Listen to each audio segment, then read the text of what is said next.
Okay, the reading from Emmett Fox is titled The Unicorn. As long as we insist upon telling God his business, nothing very much can come of our prayers.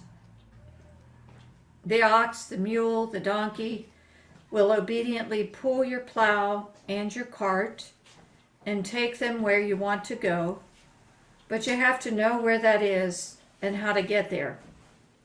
The unicorn will not do chores. He will not pull a cart or turn a mill. He will not take orders. The unicorn knows where he is going, and it is always somewhere that you could not choose because you never heard of it. And in your present consciousness, you could not even dream that such a place could exist.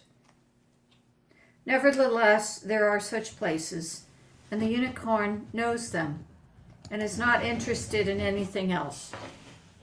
Someday it may happen, probably when you least expect it, that the unicorn will suddenly appear at your side, eyes flashing, nostrils quivering, pawing the ground with impatience. And when that happens, do not try to put a bridle on him or to look for some task for him to do. He will not do it, and there will not be time. No sooner, seemingly, has he appeared than off he will go again. So do not pause, but leap upon his back, for he is a flying steed, and he wings his way to the gates of the morning. On that ride, problems are not solved. They disappear. Will the unicorn be willing to serve thee, or abide by thy crib? Canst thou bind the unicorn with his band in the furrow, or will he harrow the valleys after thee? And that apparently is from Job, verse 39, 9, and 10, and Brian's going to read the version from the Lamsa version. Will the unicorn be willing to serve you, or will he spend the night at your crib? Can you bind the yoke on the neck of the unicorn, or will he harrow in a rugged place? Well, we have Lori now to talk today. And Lori, I've just blanked out on the title of your talk, but I bet you know it. Darn, me too. Just kidding. I want to talk to you guys about a leap of faith. I want to talk about defining our terms, because if you've heard me talk before, which all of you have, you know that that is a favorite thing of mine, to say, let's define our terms. Let's not just leave concepts lying out there that we say, well, we all know what that means, because we don't. What it means to me may mean something completely different to you. And it matters because how we use these meanings in approaching situations in our lives, it makes a big difference. I don't believe in blind faith. I don't find it practical. I don't find it useful. And it's certainly not measurable. I want to tell you a story about what I've been going through for the past couple of weeks. I was supposed to be at a job for 6 weeks. Instead, it lasted 4 weeks and 5 days, 4 weeks and 4 days. And as a result of the job saying, well, yeah, we know you're uncomfortable because you just found out 7 people are out with COVID and we're not doing anything about it to even mention it. Well, we'll just say goodbye to you then early. And that robbed me of about $900. So I left, telling myself, because I've learned a lot and I've grown a lot over the last couple of years. I've worked at it a lot, and I was like, it's okay. It's okay. It's not what I want, but I'm going to be okay. I'm just going to be okay. And I've really worked hard to earn that kind of ability to reach for that calm and actually find it. That's not been a common thing in my life. Still, what was coming up 2 weeks later was I was supposed to take a job that I'd gotten with the government, with the IRS. And I really didn't even know what the job was. They don't interview you. They just look at your resume and then they go, hey, yeah, we'd like you to work with us. pass all these background things and then you'll work with us. Not much money, but enough to keep me off the streets. And I was like, all right, I'm mature enough that I now understand that it's okay. I can do a job, and then in night and on the weekends, I can do my passion and build, and I can take it slow now. But the closer I got to this coming Monday, to tomorrow, the more uncomfortable I got. And the more I started to ask if this was the right choice.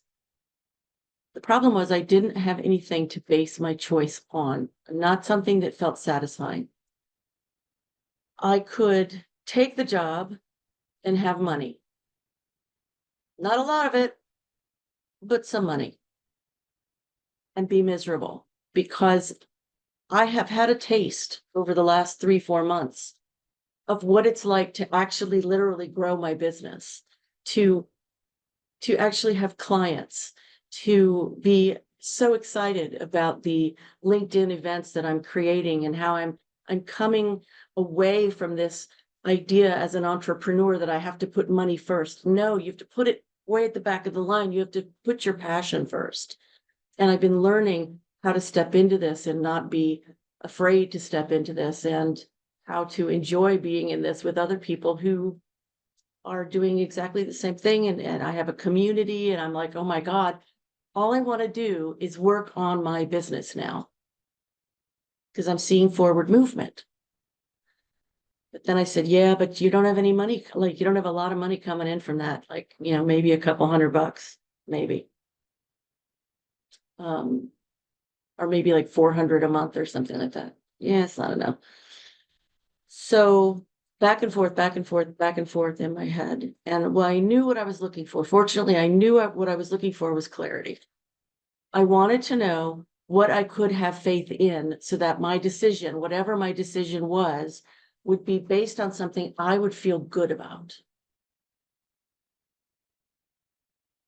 Because in my world, if I try to base my faith on, well, God will take care of it, I have a history of trying that over and over again and making decisions that made my life really hard. Really, really hard. Oh, I trust that God will make this all right, so I'm going to put out that $500. Oh, I trust that God is going to make this right, so I'm going to give up this job. Oh, I trust God that, it'll all be okay. So it was a real karmic decision, if you will.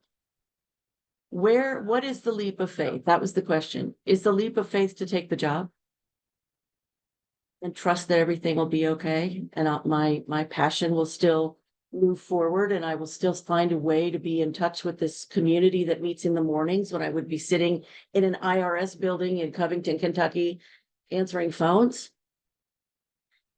Or was the leap of faith to say no to the job?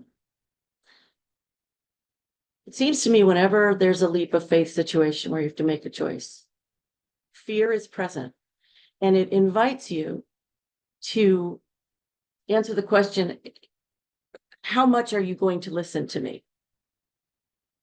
And sometimes you need to, right? It's not an either or. It's not a black and white sort of thing. If your fear is, I'm not going to make any more money ever, and I'm going to starve to death in the street. If that's where your consciousness is, then that's not the good time to say, I'm not taking that job.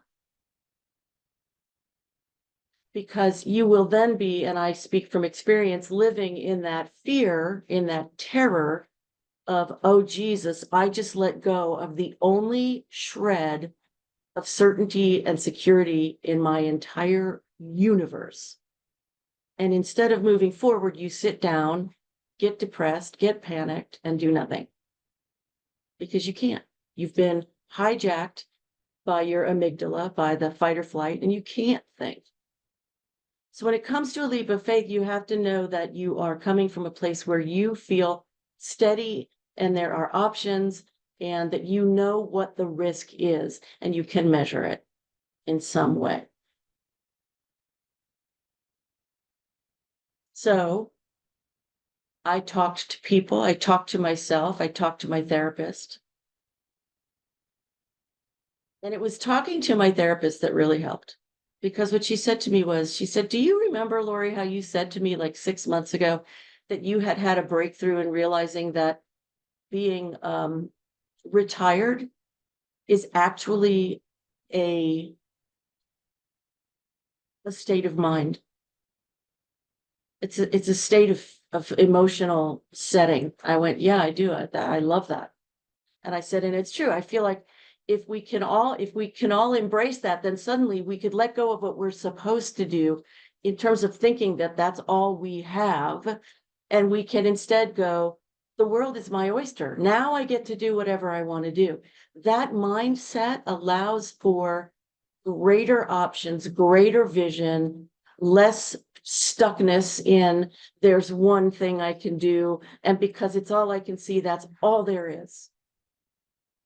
So one of the leaps of faith is to really take these things that we know and dare to work with them, dare to massage them. So knowing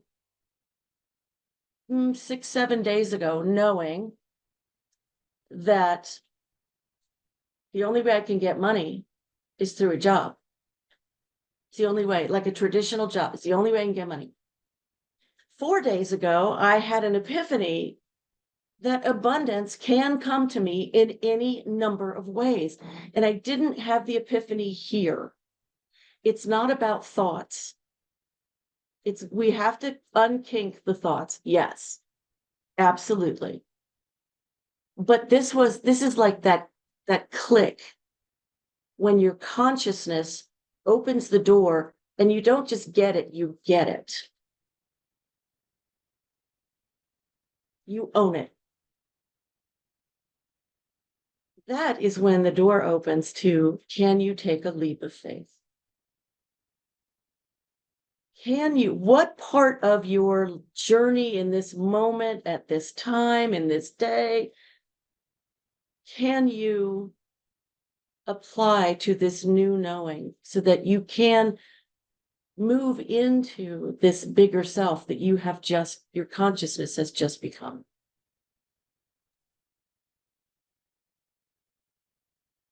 So I spoke with my therapist, Carla.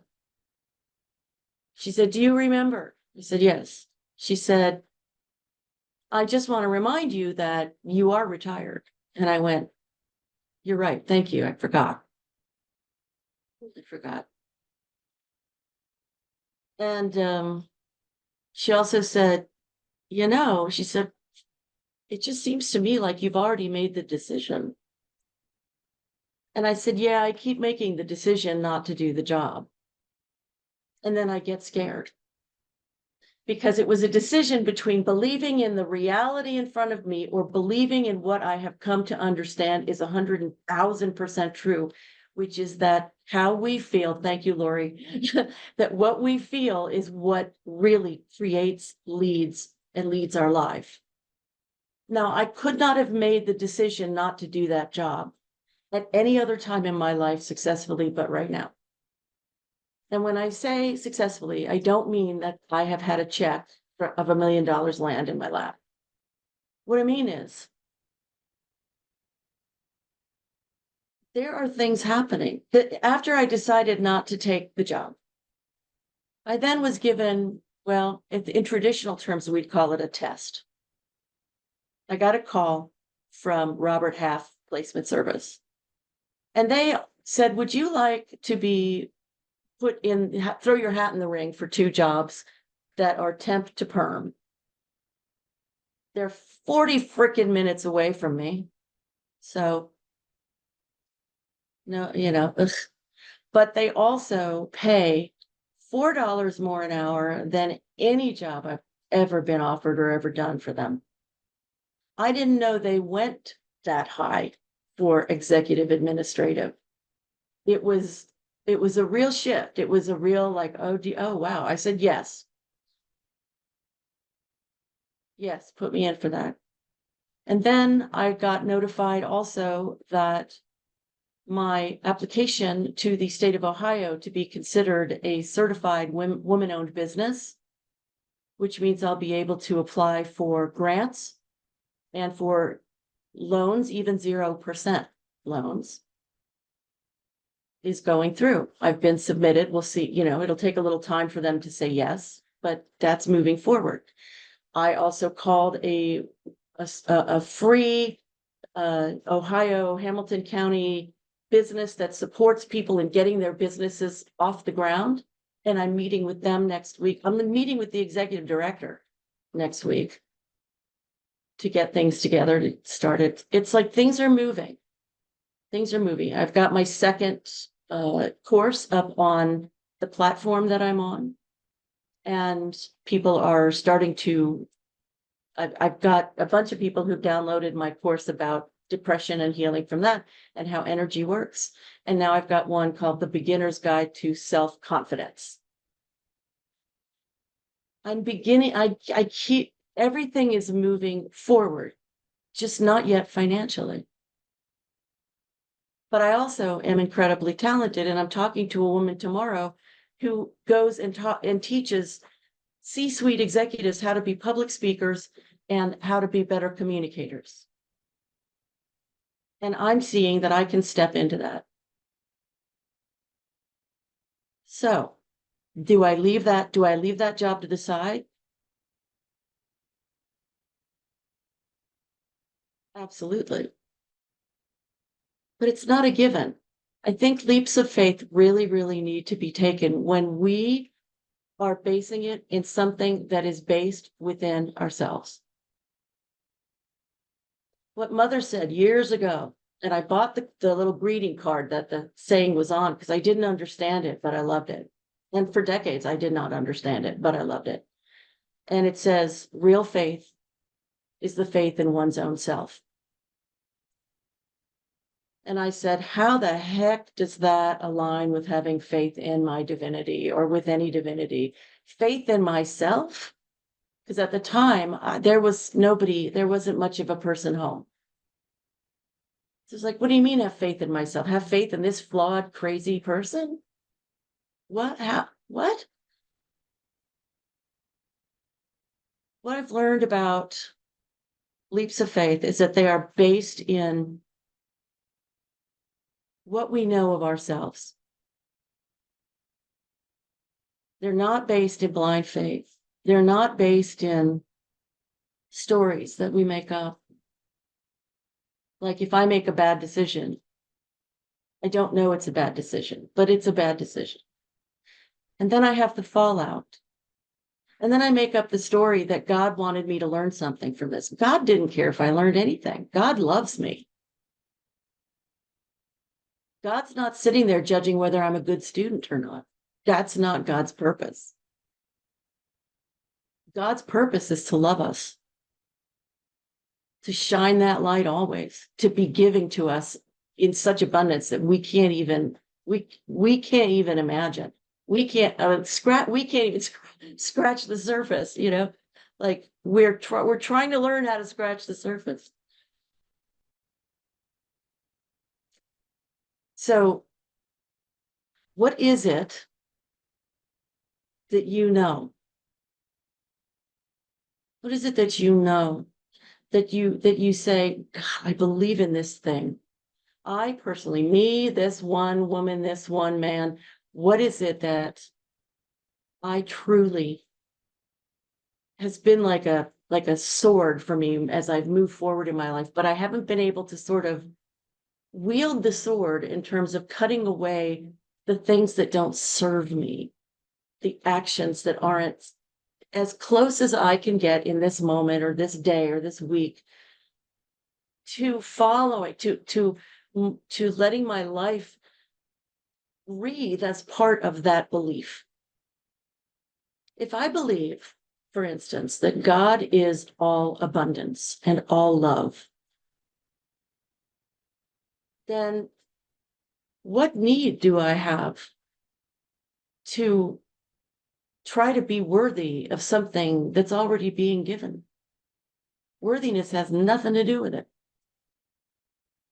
It's like I can either noodle around with feelings of unworthiness and play in the grit and the dirt of that, or I can play in the, how does it feel? How can it feel for me to bask in love? If I don't know how, at least I'm headed in the right direction.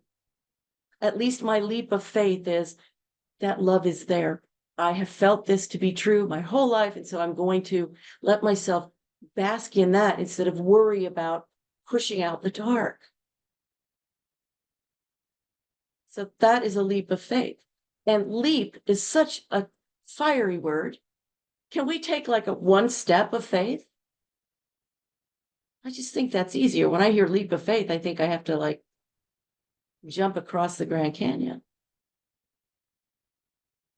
And since you can't jump the Grand Canyon, but you can take one step, that's a big leap because you're actually doing something that is outside of your comfort zone, that challenges you to be the more that you really are. And you can build your faith by building your confidence in you, by giving yourself little gifts of your strengths, acknowledging them as deeply as you can within yourself. And maybe once in a while, stepping outside of you, of your comfort zone, that is, to try saying something you might not otherwise say, or try speaking up when you might not otherwise have spoken up, or not apologize as a knee-jerk reaction, and instead breathe and let your words, your truth be there and see what happens. There are so many steps of faith. And I leave you with that question of what do you believe? What is one thing that you absolutely believe in your spiritual life? And how can you take one step into it as in your human experience as it is now? Thank you.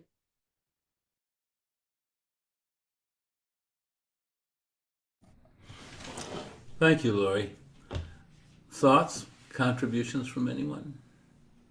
Siobhan,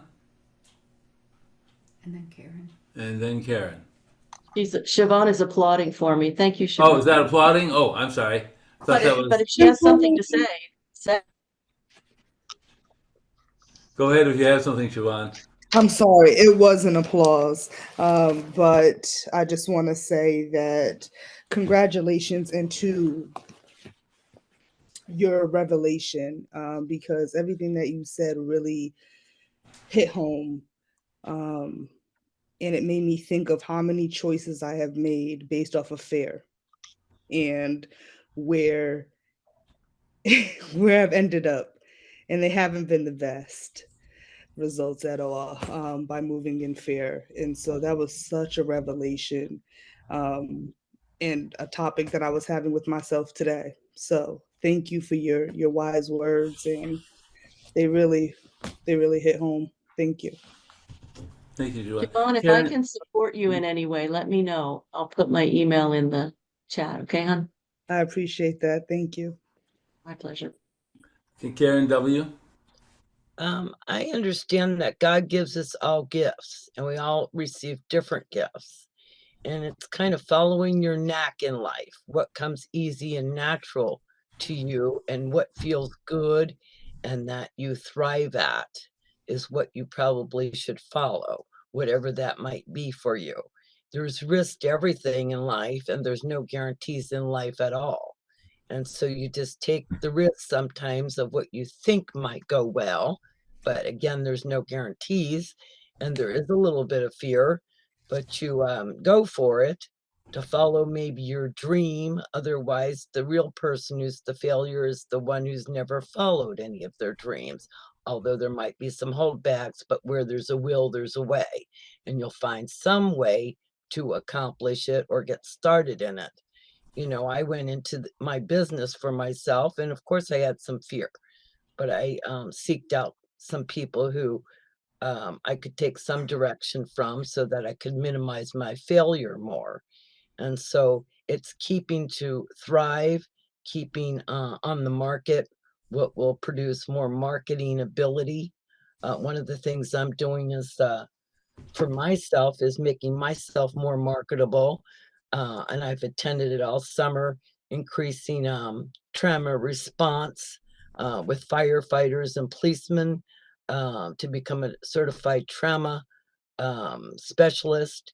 It's specialized training. So see, I'm not just doing my business, I'm seeking to thrive, to make myself more marketable. And how do you do that? And what area would you like to target? Instead of being stagnant, you keep moving and you keep learning in it. And the ability to thrive and offer something maybe in your field, whatever you take up. How can I market myself more? How can I go more towards the top instead of just stagnant and stuck? Increasing your ability. And then what will I go for next? I have another area in mind when this is done, but not to overload yourself either. So it's constantly thriving. And how can I make a success out of this? And so how can I do that to push the business forward instead of just remaining? That's all I wanted to share. Thank you. Lori C., and then Leah. Yeah, when we talk about a leap of blind faith, a lot of times we talk about it in terms of a job, and it's always, there's this mindset that, I don't know if we're taught this or what, but this idea that there's one job that's right for me, and I need to find that thing that's gonna bring happiness, joy, and abundance to me, and I found it doesn't really work. At least for me, it doesn't work that way. But about 29 years ago, I was at a spiritual event, and I had this rare moment where I was actually able to connect with the divine in a way where we were conversational. And I said, I should ask a million questions, because I was asking questions and getting verbal answers in that time. And I said,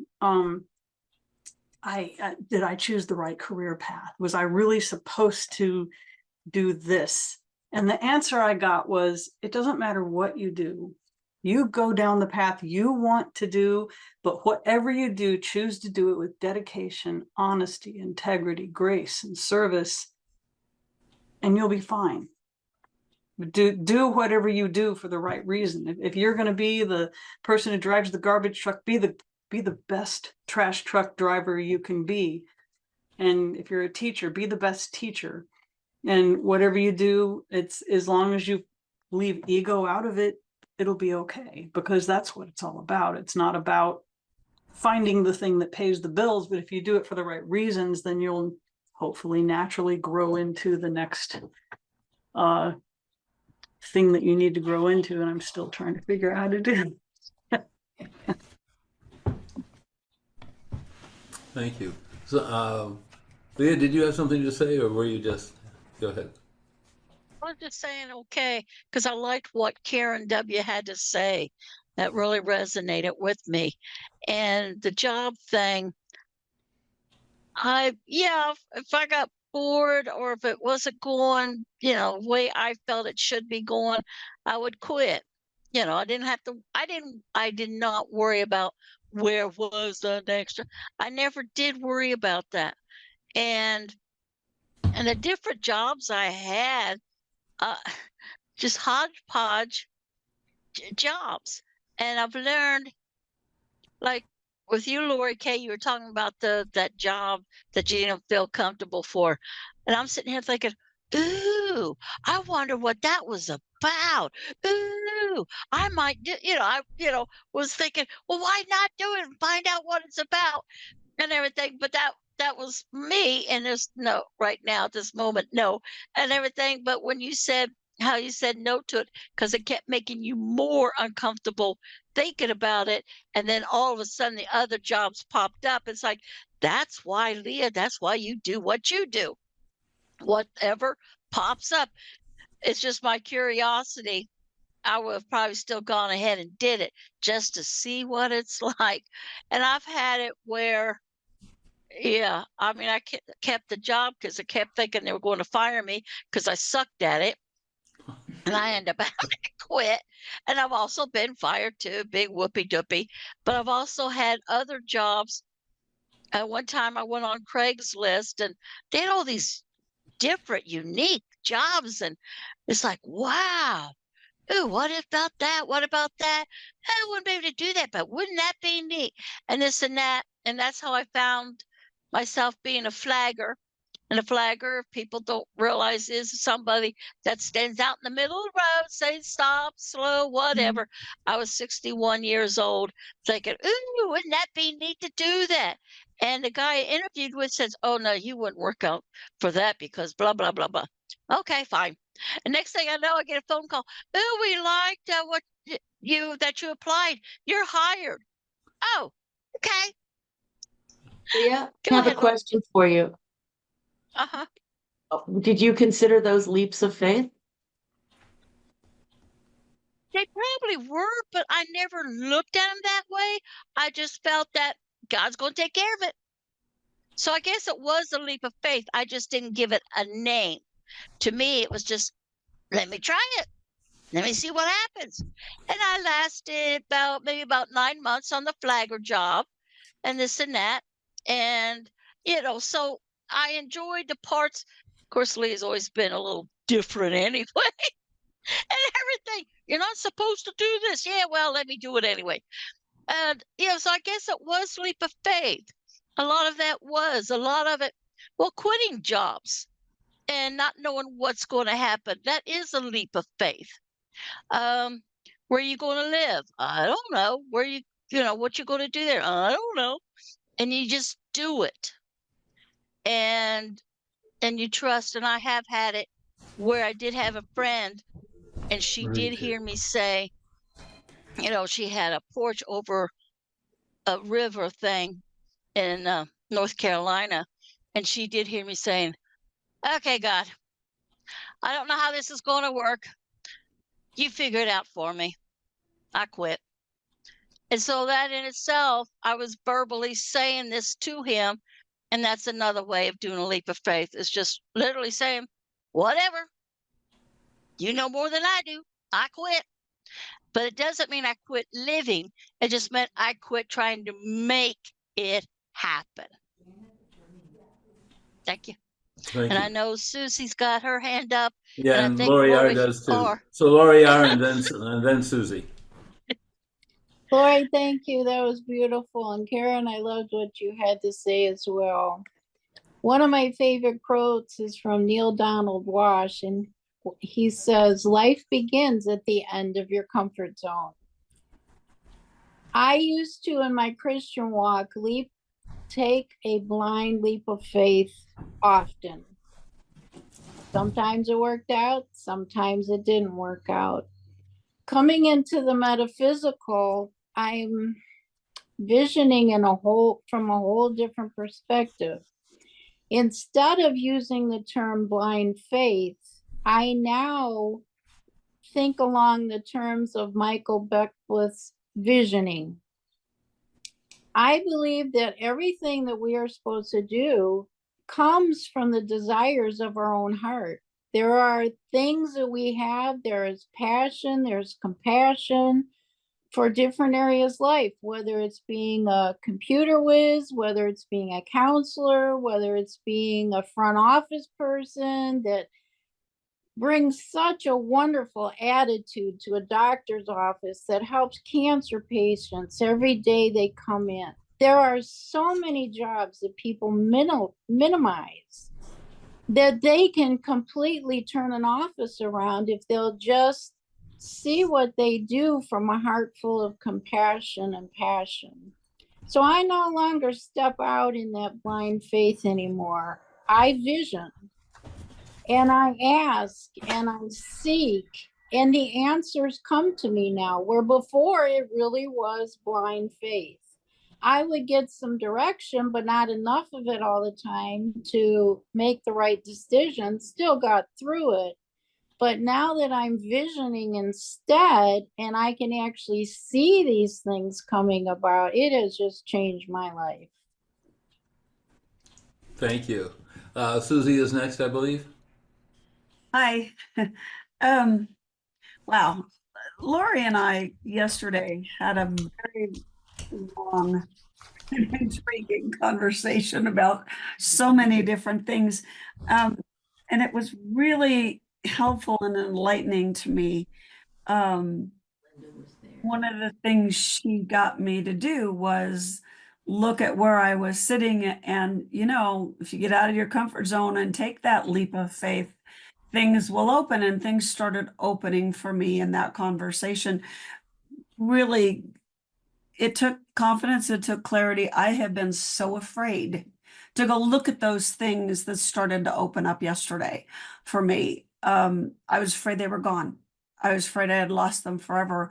And yet they're still there. And I realized it was me being afraid that was keeping me from taking that first step and moving into that leap of faith and being able to have the confidence to do that. So, as a result of that, when I got up this morning, the t-shirt that fell off the shelf and insisted on being worn today is this one. If you can see it, it says, yeah, only amateurs ride brooms.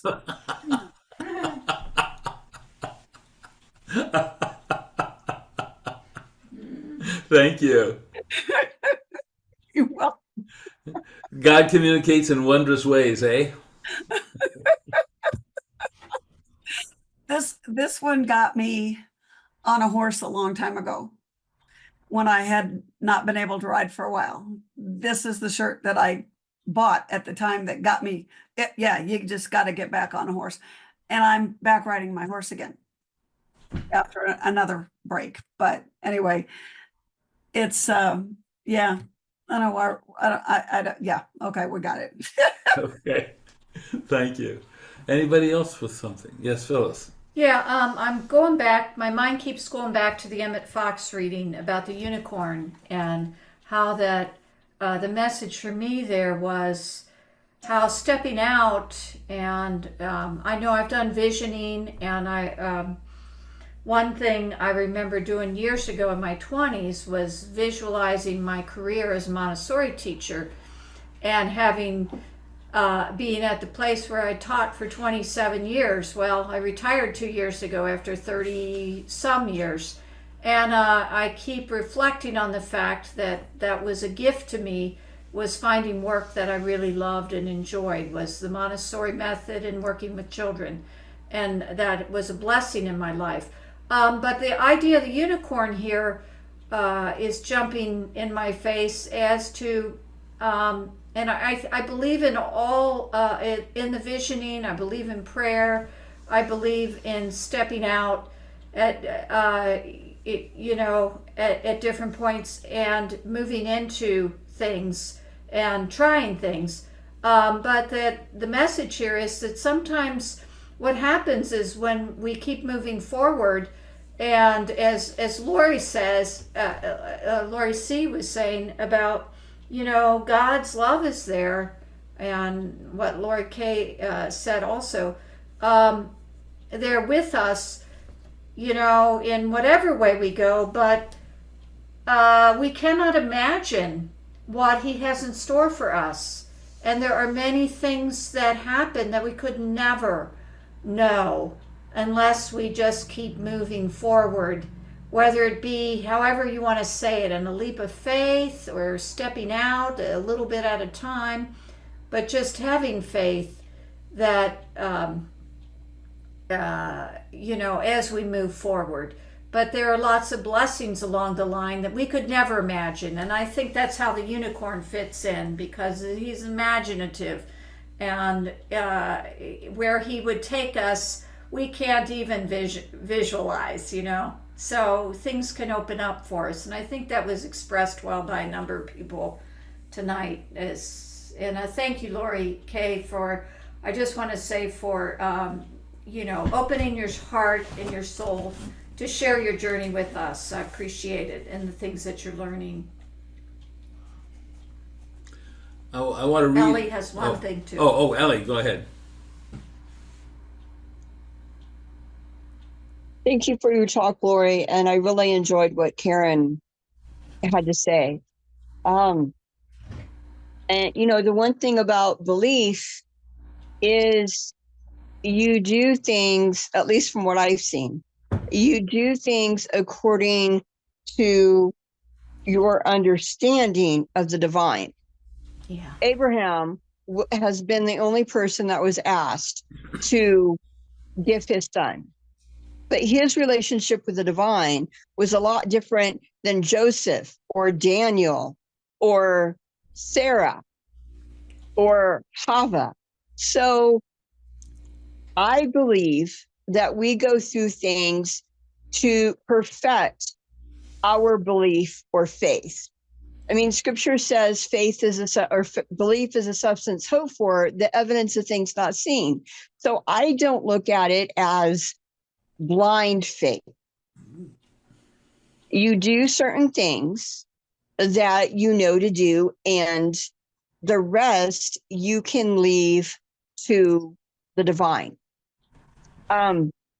Many of you probably remember the Indiana Jones movie where he stepped out onto the bridge.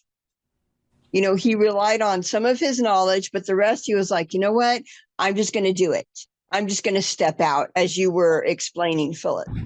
And so my belief might be different, as Lori said, than someone else's belief in what belief is.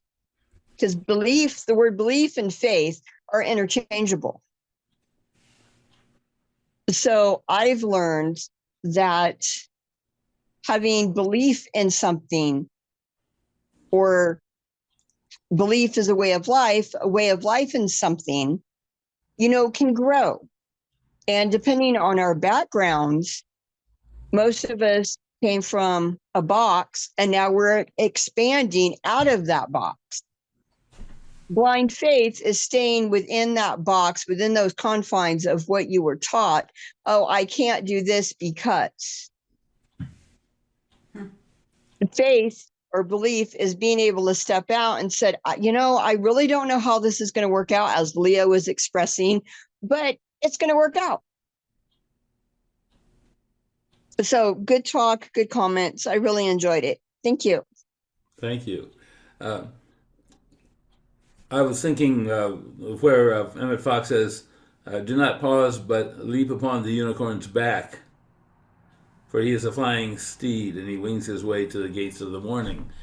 And I was remembering a fellow I used to work with in the advertising business who told me the story that one day when he was at Catholic Mass, sitting in the pew, suddenly he was soaring over the city, watching the city from the eyes of an eagle.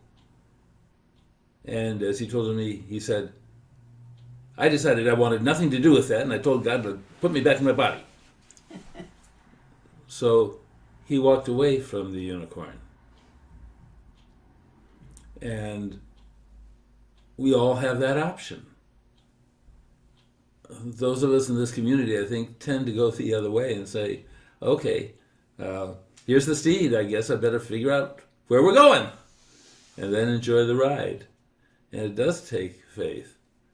And as I've become more whole, I've become more aware when I was taking a step of faith rather than just blindly going forward to see what would happen, not knowing that, in fact, I was taking a substantial risk. So I'm glad for the maturity to know that I'm working sometimes in blind faith rather than stupidity. So, anybody else with something? Let's go into our silent. Oh, yes, Lori R.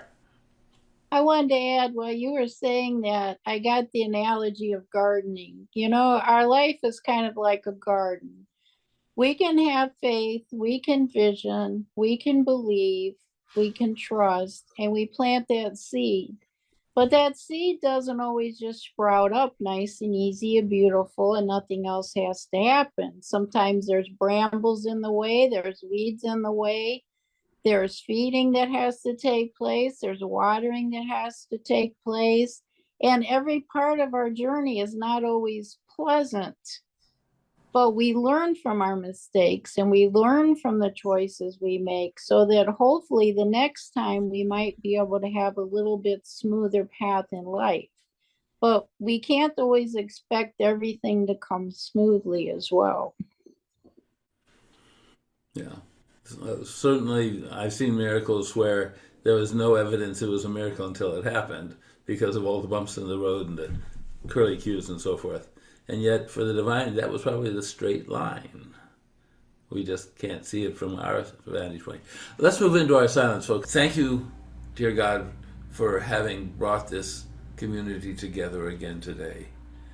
Thank you for enabling each of us to hear something to enable us to grow closer to you, to be a better servant, to better represent you.